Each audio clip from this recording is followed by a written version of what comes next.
अरे 2 मिनिटं थांबा आणि नक्कीच ऐका. हा व्हिडिओ त्यांच्यासाठी आहे जे आमच्या मुलीला एकदम श्रीमंत व्यक्तिमत्व असलेलं आणि श्रीमंत वलदाट पैशाने असलेल्या घरात आम्ही आमची मुलगी देणार. का तर तिथे एकदम थाटामाटात आमची पोरगी राहणार. 51 किलो सोनं, किती 7.5 किलो चांदीचे ताट आणि एक फॉर्च्युनर कार. कशासाठी? हुंडा म्हणून दिलं फक्त. एका मोठ्या अशा घरात आपली पोरगी दिली जाते म्हणून. मुळातच दुर्दैव आहे, पण एक सगळ्यात महत्वाचं वाईट त्या पालकांसाठी, त्या आई वडिलांसाठी वाटतंय की श्रीमंत घराणा बघून आपली मुलगी दिली जाते. 100% आपणही आपल्या बहिणीला काय गरीबाच्या घरात देणार नाहीये, हा विचार आपला आहे. असाही प्रत्येकाचा विचार असतो.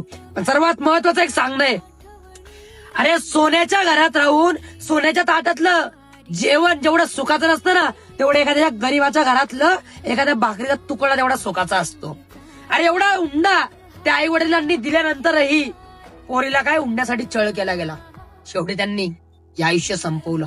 काय वेदना होत असतील किंवा काय म्हणत असेल ती मुलगी की आई बाबा, नेमकं मला तुम्ही ज्या घरात पाठवलं त्या घरासाठी मला स्वर्गासारख्या घरात पाठवलं की तिथंच माझा नरक केला, हेच नेमकं कळत नाही. आणि चुकी त्या आई बाबाची नाहीये की ज्यांनी त्या मुलीला तिथं दिलं, कारण त्यांनी एक चांगलं बघूनच दिलं, कारण समोरच्यांनी चांगला परिवार म्हणूनच यांना दर्शवलं. पण मुळातच माझ्या तमाम सर्वच आई वडिलांना मला एक सांगणं आहे, आपली मुलगी देत असताना मान्य आहे, पैसा भरपूर आहे, पण कर्तृत्व आणि त्यांचा स्वभाव, त्यांच्या गोष्टी, त्यांचे आचार आणि त्यांचे विचार हे नक्कीच बघा. आणि आपल्या घरात जन्माला आलेली सोन्यासारखी पोरगी ही त्यांच्याही घरात ते लक्ष्मी रूपाने स्वागत करून लक्ष्मी रूपाने तिला वागवतील का, या गोष्टीचा 100% विचार करा.